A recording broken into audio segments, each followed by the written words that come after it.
આજે છેલ્લા 2 દિવસથી નર્મદા જિલ્લામાં ભારે ચર્ચામાં છે આમ આદમી પાર્ટીના ધારાસભ્ય ચૈતર વસાવા સામે જે કેસ થયો છે, ત્યારે કે ધારાસભ્ય ચૈતર વસાવા છે તેમના જે કેસની વાત કરીએ તો તેઓના 5 દિવસના રિમાન્ડ પોલીસે માંગ્યા હતા, જે કોર્ટે ના મંજૂર કર્યા છે ને ચૈતર વસાવા છે તેઓને હાલમાં કસ્ટડીમાં મોકલવાના છે ને વડોદરા લઈ જવામાં આવ્યા છે। સમગ્ર બાબતે આપણી સાથે વાતચીત કરવા માટે ચૈતરભાઈ વસાવાના ધર્મપત્ની છે શકુંતલાબેન અને વર્ષાબેન છે, એમની સાથે વાત કરીશું। વર્ષાબેન, કહેશો કે સમગ્ર બાબત જે કેસ થયો છે એ બાબતે શું કહેશો? હવે જ્યારે શનિવારના દિવસે તારીખ 5 સંકલન સમિતિની મીટિંગ હતી અને ત્યાં બધી ચર્ચાઓ થઈ હશે, કેમ કે અમે ત્યાં હાજર નહોતા એટલે આખો મામલો અમે આખેથી જોયેલો નથી અને અમને કશું ખબર નથી। પણ જ્યારે ધારાસભ્યશ્રી એફઆઈઆર લખાવવા માટે પોલીસ સ્ટેશને જાય છે અને 2 કલાકથી એમને અંદર ગોંધી રાખવામાં આવે છે, એવા અમને મેસેજ મળે છે કે પોલીસ સ્ટેશનેથી નીકળવા નથી દેતા, એટલે તરત અમે ઘરેથી પોલીસ સ્ટેશને આવ્યા। પોલીસ સ્ટેશને ગયા અમારે મળવું હતું કે શું થયું છે એ મામલા વિશે, પરંતુ પોલીસે અમને બહુ ખરાબ રીતે અમારી સાથે બહુ ખરાબ વર્તન કર્યું અને અમને ધક્કા મારીને દૂર ફેંકી દેવામાં આવ્યા અને અમને મળવા દેવામાં નથી આવ્યા। એટલે આ પોલીસે અમારી સાથે બહુ ખરાબ વર્તન કર્યું છે અને બીજું કે ભાજપની દલાલી કરે છે પોલીસ। જે તમે મળવા ગયા હતા, જે અમે દ્રશ્ય પણ જોયા કે તમે કોર્ટમાં મળવા ગયા હતા, તો ચૈતરભાઈને તમે મળ્યા હતા તો કોઈ વાતચીત થઈ કે નહીં? પછી અમે આજે સવારથી અમે નીકળ્યા હતા, પણ દરેક નાકા પર અમને રોકવામાં આવ્યા છે, કે દરેક જગ્યાએ અમને પોલીસે રોક્યા છે। પોલીસ સાથે ખૂબ ઘર્ષણ થયું છે અમારું। અમે ઘર્ષણ કરીને પછી જેમ તેમ અમે રાજપીપળા કોર્ટ પર પહોંચ્યા, ત્યાં પણ પોલીસ સાથે બહુ ઘર્ષણ થયું। અમને અંદર મળવા દેવામાં નથી આવતા અને લોકો ત્યાં રાહ જોઈ છે, એવી રીતે એમને પહેલા તો ડેડિયાપાડા કોર્ટમાં લાવવાની વાત હતી, પછી લોકો અહીંયા વધારે ભેગા થશે એ રીતે પછી પાછા રાજપીપળા કોર્ટમાં લઈ ગયા અને ત્યાં પછી અમે ગયા એટલે પબ્લિક હતી તો અંદર જવા દેવામાં નથી આવ્યા, પણ પબ્લિકનો સપોર્ટ હતો। પબ્લિકે કીધું અમને તો નથી જવા દેતા, પણ એમના ધર્મપત્ની આવ્યા છે એમને તો મુલાકાત કરાવો।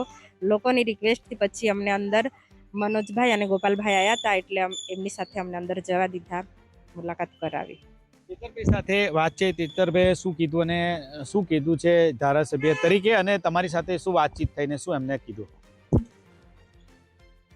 હવે આ જે કેસ છે એફઆઈઆર ને બધું થઈ ગયું છે અને આદિવાસી પબ્લિક ભારે રોષમાં ભરાઈ છે, ઉશ્કેરાઈ ગઈ છે, તો પોલીસ સ્ટેશનનો ઘેરાવો કરશે એની બીક પોલીસને છે। એટલે મને અત્યારે બરોડા સબ જેલમાં લઈ જાય છે એ વાતચીત થઈ અમારી, કેમ કે લોકોની તાકાત અને વિશ્વાસ જોઈને પોલીસ ડરી ગઈ છે, ભાજપની સરકાર પણ ડરી ગઈ છે, એટલા માટે એમને બરોડા સબ જેલમાં 2 દિવસ માટે મોકલવામાં આવ્યા છે। સંદેશો તો લોકોને કીધું છે કે હવે જ્યાં જ્યાં ચૈતરભાઈની જરૂર હતી ત્યાં ચૈતરભાઈ બધાના ત્યાં સુખ દુઃખના પ્રસંગોમાં જઈને ઊભા હતા, એટલે હવે આજે જ્યારે ચૈતરભાઈને લોકોની જરૂર છે તો લોકો બધા મારા સમર્થનમાં આવશે એવી મને આશા છે। કે આ બાબતે ચૈતરભાઈના બીજા પત્ની છે, એમની સાથે આપણે વાત કરીશું। બેન, શું કહેશો જે સમગ્ર કેસ બાબતે જે થયો છે અને શું કહેવા માંગો છો તમે? ગઈકાલે સવારના તાલુકા પંચાયતમાં સંકલન સમિતિની મીટિંગ હતી। એ મીટિંગમાં ધારાસભ્યશ્રી અને વિરોધ પક્ષના નેતાઓ બધા હાજર હતા અને ઘણા વિવિધ પ્રશ્નોની ચર્ચા થઈ હશે। હવે એ બાબતે એ લોકોનું શું થયું એમાં તો અમને ખબર નથી, પરંતુ ધારાસભ્યશ્રી પોલીસ સ્ટેશને જ્યારે એફઆઈઆર કરવા ગયા હતા ત્યારે એમને પોલીસ સ્ટેશને સવારના 11 વાગ્યા સુધી, સાંજે 5 વાગ્યા સુધી બેસાડી રાખેલા। પછી અમને ખબર પડી કે એમને ત્યાં ગોંધી રાખ્યા છે, એટલે અમે ઘરેથી તાત્કાલિક નીકળ્યા અને પોલીસ સ્ટેશને આવ્યા એમની મુલાકાત કરવા માટે। ત્યાંથી અમને સાહેબને પોલીસ સ્ટેશનેથી ધક્કો મારી અને ગાડીમાં બેસાડી અમને મુલાકાત પણ કરવા નથી દીધી અને રાજપીપળા પોલીસ સ્ટેશને લઈ ગયા। તમને કેવું લાગે છે જે આ કેસ થયો છે એ બાબતે? વર્ષાબેન અને શકુંતલાબેન, તમે શું વિચારો છો કે આ જે કેસ થયો છે કેવો છે, સાચો છે, ખોટો છે, શું માનો છો તમે? આ એક રીતનો ખોટો કેસ છે, બનાવી કાઢેલો કેસ છે, કેમ કે આ ભાજપના કૌભાંડો બધા બહાર આવે છે।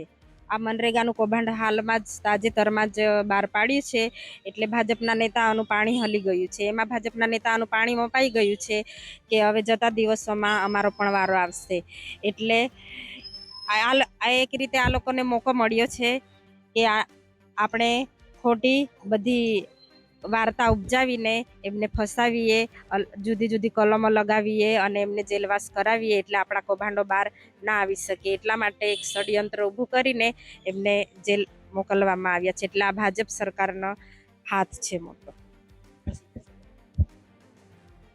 આ કેસમાં તો ભાજપ ભ્રષ્ટાચારના પોલ ખુલ્યા છે એટલે ભાજપ સરકારને ગમતું નથી. એટલે ધારાસભ્ય ચૈતર વસાવા લોકો માટે કામ કરે છે એમને ગમતું નથી.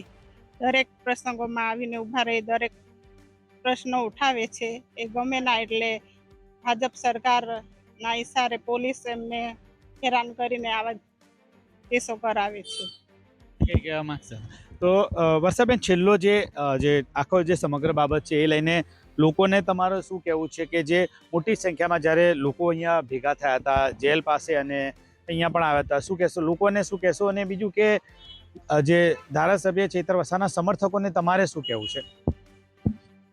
હવે અમને 2 દિવસ પછી કોર્ટમાં તારીખ છે એટલે ત્યાં પછી ફેસલો કઈ રીતના થાય છે પછી અમે બધા લોકોને ફરી બોલાવીશું. અને જો 2 દિવસમાં એ લોકો કોર્ટ કાર્યવાહી કઈ રીતનું કરે છે, પોલીસ ભાજપના ઈશારે કામ કરે છે એ તો બધાએ જોઈ લીધું અને બધાને દેખાય જ છે.